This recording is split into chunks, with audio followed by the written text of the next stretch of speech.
The main character of this story is Cooper. He used to be a pilot in NASA, but now he works as a farmer. Cooper is a farmer because the world needs farmers more than scientists. The story is set during a time when dust storms are common, and they cause significant damage to fields and crops. 7 years ago, crop production declined and Cooper transitioned into the life of a farmer with his family. Cooper has 2 children, Tom, who is an average student, and Murph, who excels in academics.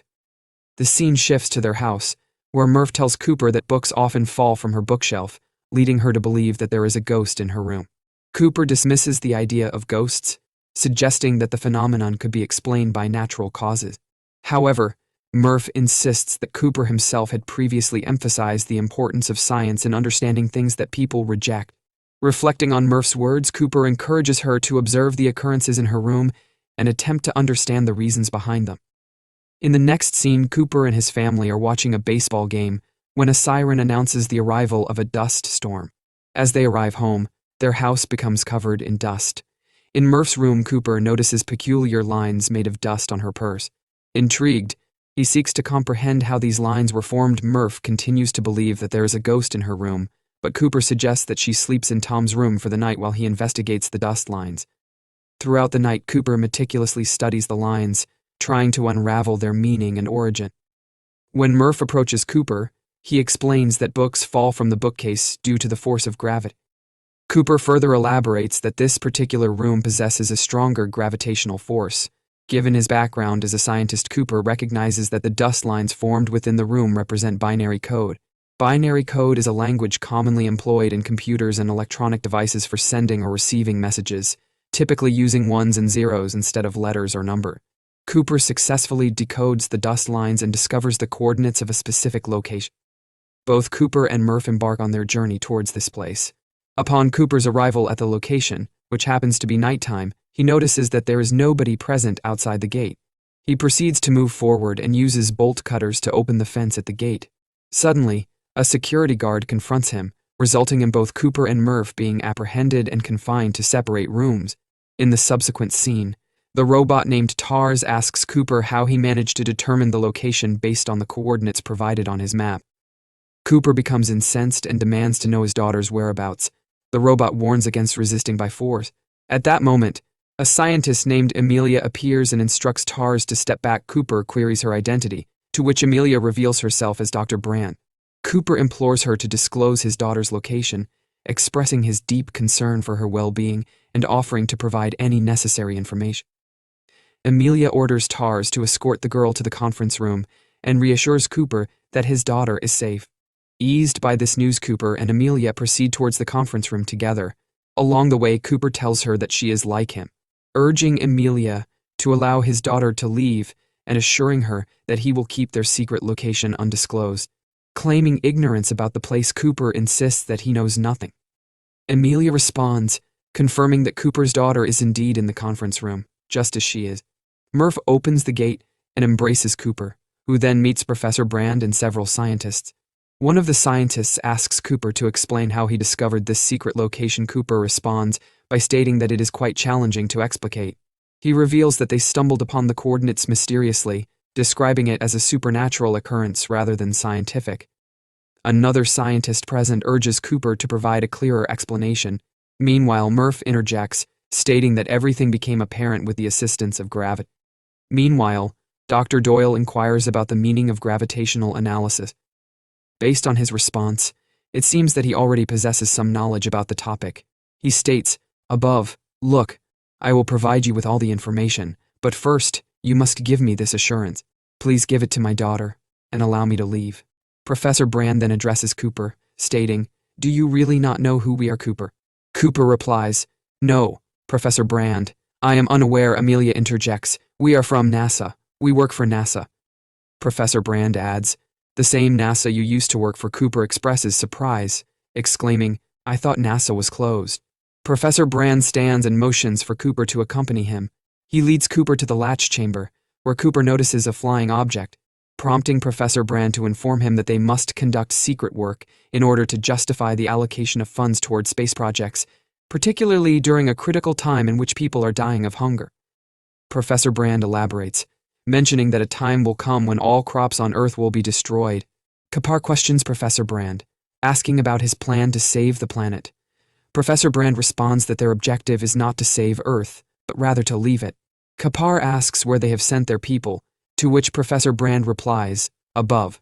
He refuses to disclose further details unless Cooper agrees to join their team. Cooper expresses disbelief, remarking that he was unknown to them not long ago and now they want him to be their pilot. Professor Brand responds, stating they had no other choice and suggests that he may have been sent to the meeting as their destiny. The group consisting of Professor Brand, Dr. Romilly Amelia, Dr. Doyle, and Cooper convenes in their respective chairs.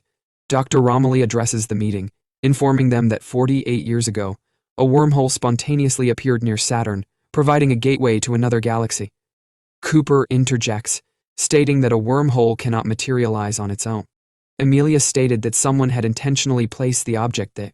Dr. Doyle informed us that we have dispatched a total of 12 probes to another galaxy, with an estimated 3 potentially habitable planets. Furthermore, it was revealed that you have witnessed the presence of some sort of worm. Professor Brand mentioned that we have even sent human beings through the wormhole to another galaxy a decade ago. Dr. Doyle added that each person has a life support system that can sustain them for up to 2 years, and their objective is to assess the habitability of the discovered planet so it can transmit a signal back to us. However, Cooper raised concerns about the limited resources available to explore all 12 planets. Amelia responded by emphasizing the significance of the 3 promising planets. Although it initially appears as a building, its true nature will be elucidated soon. The entire building itself is actually a space shuttle. Cooper questioned how such a massive spacecraft would be able to take off, to which Professor Brand discussed their ongoing work on understanding gravity and its equations. Cooper expressed disappointment, pointing out that the gravity equation had not been solved yet. Amelia revealed that they have a backup plan, referred to as Plan B, as they grapple with the challenge of transporting a large number of humans to a habitable planet. They possess 5,000 embryos, which they plan to use for the colonization of humans there. This revelation concerned Cooper, as he wondered about the fate of the people remaining on Earth if Plan B were to go into effect. Professor Brand requested his trust, encouraging him to proceed with the mission and find a suitable habitat on the discovered planet, while he would continue working on the gravity equation. Cooper reluctantly agreed to Professor Brand's mission. Later, Murph expressed her anger towards Cooper for his decision and visited his room one last time before his departure for the mission. She disclosed to Cooper that she had deciphered a message, which implored them to stay behind. Cooper assured her that he would return, but Murph inquired about the timing of his return. Cooper handed Snow a watch and presented his own duplicate watch, implying that he would be back at a specific time. When I'm in space, traveling at the speed of light, or in hypersleep, or near a black hole, time will work differently for me. It will move much slower compared to Earth's time. When I return, we will compare our experiences. Snow mentions that time will run differently for both of us. Cooper agrees, stating that when he comes back, we will be the same age. There won't be much of an age difference between us. Murph expresses fear, saying that she is scared and asks when he will come back. Murph starts crying again, and Cooper leaves, leaving her crying. Cooper, along with his team Emily, Dr. Doyle, Dr. Romilly, and Roboturse, sets out towards the unknown, becoming the hope of mankind. The objective is to investigate 3 planets, Miller Planet, Man Planet, and Edmund Planet, from where they have received signals. They need to determine if human life can thrive on these planets. The rocket goes through Stage 1 and Stage 2 before entering space. They head towards their main spaceship, Endurance, from their smaller ship. They connect Endurance with their ship, Dog. After passing Saturn, they enter another galaxy through a wormhole nearby.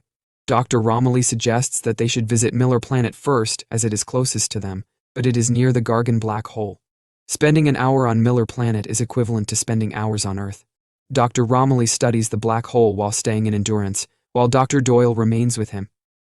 Emily and Robotars go on a mission to explore Miller Planet. Cooper and his team reach Miller Planet using a flying object and discover that the planet is covered in 2 feet deep water. Emily, Dr. Doyle, and Robert Terse exit the flying object and land on Miller's planet. They search for the signal and find the wreckage of the Miller flying object, which had arrived before them. Following the signal from the wreckage, they came to Miller Planet.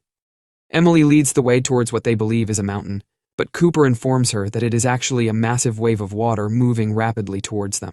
Up advises them to quickly return to the flying object. Emily heads back to the old flying object. While attempting to collect data from the debris, Emily becomes trapped within it. Dr. Tars is called upon to assist her and promptly lifts her up and brings her inside the flying object. However, during this chaotic moment, Dr. Doyle narrowly avoids entering the flying object just as a massive wave crashes into him and his vessel. The flying object fills with water and Dr. Doyle is swept away, resulting in his tragic demise. With the flying object now filled with water, it becomes incapable of flying until all the water is drained, a process that will take approximately 3 hours. Cooper becomes infuriated with Emily as he realizes that spending just 1 hour on Miller's planet is equivalent to 7 years on Earth. Realizing their mistake, Cooper asks Emily if there is any possibility of time travel by jumping into a black hole and saving a few years. Emily explains that while time is relative and can be manipulated, it is impossible to travel backwards in time. Gravity is the only force that can traverse all dimensions. Cooper questions if the beings responsible for their arrival communicate through gravity, to which Emily responds affirmatively, but states that they are unable to connect with them from the future. Cooper suggests that these beings exist in the 5th dimension, where time may exist as a physical entity. Suddenly, they notice a second wave rapidly heading towards them. Coincidentally, all the water is drained from their ship just as Cooper destroys the flying object and heads towards the wave. Cooper and Amelia make it back to Endurance in their flying object and encounter a disappointed Dr. Romilly.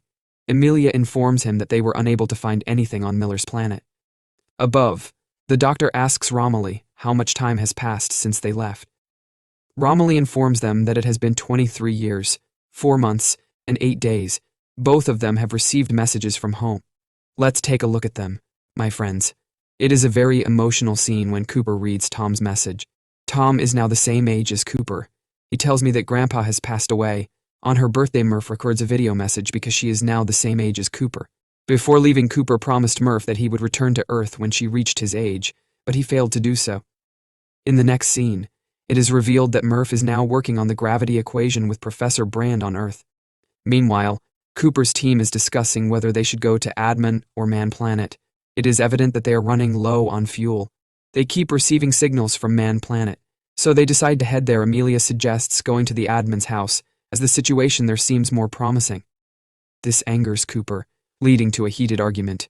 Eventually, they all agree to go towards Man's planet. Upon reaching there, they enter Dr. Man's compound and wake him up from his sleeping chamber. Dr. Man expresses his gratitude, as he never expected anyone to come and see him on that planet. He shares that the ammonia levels are high in their current location, but at higher altitudes, the ammonia diminishes, making the planet habitable. He also mentions that organics can be grown there, the water is drinkable, and the air is breathable. Robot Tars asks Dr. Man, "Why did you decommission your robot?" Dr. Man replies, "It had a generation problem. It was making mistakes in identifying ammonia organics and generating incorrect data, so I switched it off and turned off its power." He uses Tars in his mission and asks if he can check it. Dr. Man responds, "Only humans can fix it." While they are talking, they receive a video-recorded message from Murph. In the message, Murph reveals that Professor Brand is no longer alive and that Plan A was a lie. Murph questions Amelia and her father's knowledge of this lie, expressing anger at being left to suffocate and starve. The message ends, and Amelia says to Cooper, "I don't know what Murph is saying. My father never told me about this lie. He dedicated his life to solving the gravity equation." Cooper asks why it was not used, and Dr. Man explains that the equation could not reconcile relativity with quantum mechanics without a significant amount of data. Cooper inquires about the kind of data required, and Dr. Man replies that black hole data is necessary to understand the secrets inside and overcome the laws of nature that prevent direct observation of the singularity. Dr. Romilly confirms that gravity is indeed very strong and hidden in the darkness of the horizon, making it impossible to see beyond. Dr. Man explains that Professor Brand always referred to Plan B as the solution. To make people work together to save themselves, he fabricated the existence of Plan A. Upon hearing this, Cooper grows frustrated and declares his intention to return to Earth immediately to care for his children.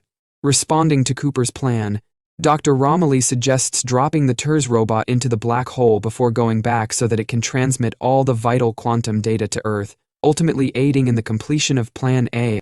Before leaving for Earth, Cooper requests that Dr. Man takes him to a habitable planet. Amelia, Tars, and Dr. Romilly remain at Dr. Mann's compound, working on repairing the damaged robot. Dr. Mann and Cooper venture out together, but upon reaching a high point, Dr. Mann attempts to kill Cooper by pushing him. Cooper manages to save himself and realizes that the planet's air is not breathable for humans. Dr. Mann had lied to them all.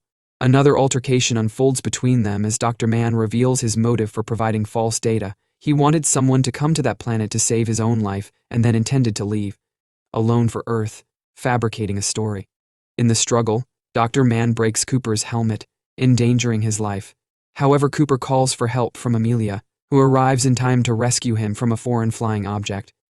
Meanwhile, Dr. Romilly, joined by Tars, destroys Dr. Mann's robots but unfortunately gets killed when one of the robots explodes.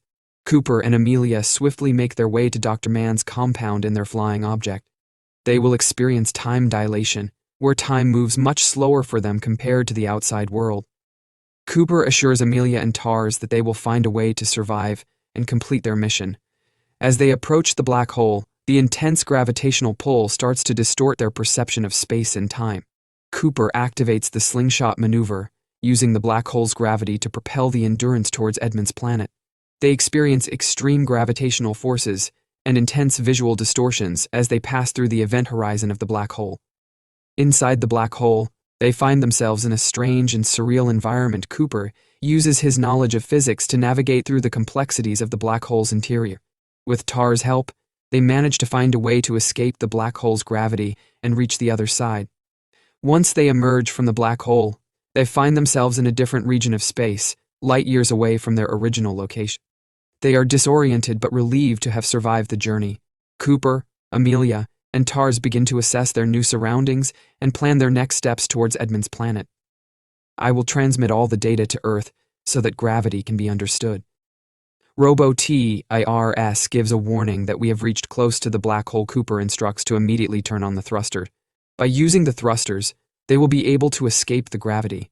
They succeed and move away from the edge of the black hole's event horizon. Along with this, Tars also detaches itself and moves straight towards the black hole, causing Tars to lose contact with both of them. After Tars, Cooper also finds himself detached from Amelia, who starts to drift towards the black hole.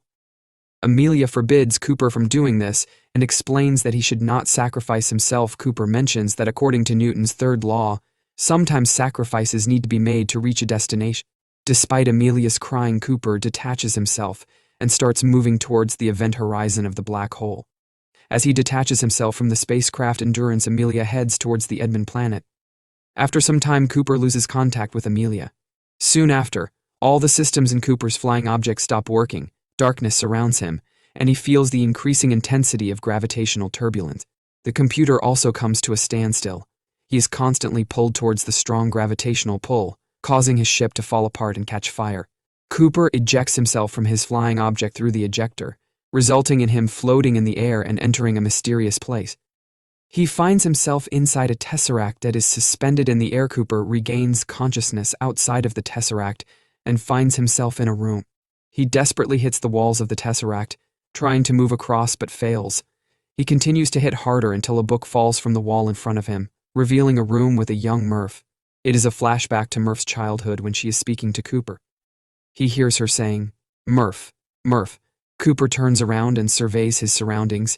He sees time in its physical form. With the help of this ability, he travels to a specific moment in time when he is about to embark on a mission. Dropping his books, he quickly sends a message to Murph using Morse code, urging her not to let their father go. This moment parallels the time in the story when Murph discovers Cooper's messages in the notebook.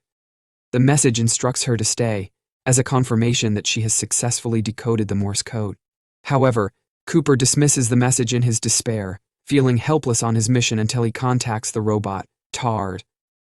Tars informs Cooper that they are in the fifth dimension, where the people of this dimension have created the space-time reality within the third dimension. Cooper realizes that gravity and time can transcend all dimensions and asks Tars if he has quantum data, to which Tars confirms. Cooper attempts to send quantum data, but encounters difficulties in transmission. Tars questions the complexity of a child understanding such data from the fifth dimension, emphasizing that they were not sent here to change the past. Understanding that his daughter Murph is the chosen one. Cooper travels directly to the point in time when Murph is a scientist. Meanwhile, the situation on Earth deteriorates, leading Amelia to rescue her brother Tom and his family by seeking shelter underground. Murph reminisces in her room and realizes that the ghostly presence she encountered was her father Cooper. She takes the watch he had given her. In the Tesseract, Cooper instructs TARS to transmit all the quantum data of the black hole in the form of Morse code. Cooper meticulously transfers all the quantum data to Murph's watch in Morse code. On Earth, Murph carefully observes her watch and deduces that her father wants to convey something through Morse code.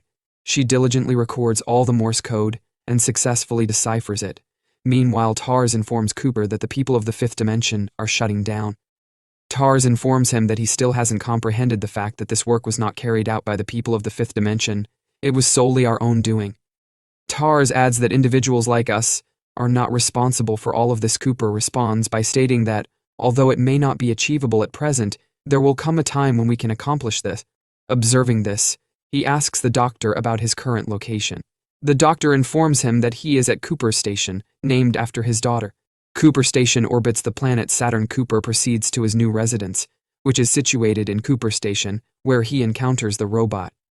He successfully repairs TARS, after which he visits his daughter Murph. Cooper and Murph engage in an emotional conversation, with both expressing their feelings. Ultimately, Murph mentions that Cooper has to leave. Upon questioning, Murph reveals that Amelia has gone to rendezvous with Brand, and Cooper joins them as they depart towards Amelia's location on the planet Edmund. The following scene portrays Amelia on Edmund Planet, having removed her spacesuit helmet, signifying the possibility for human life to thrive on Adam's planet.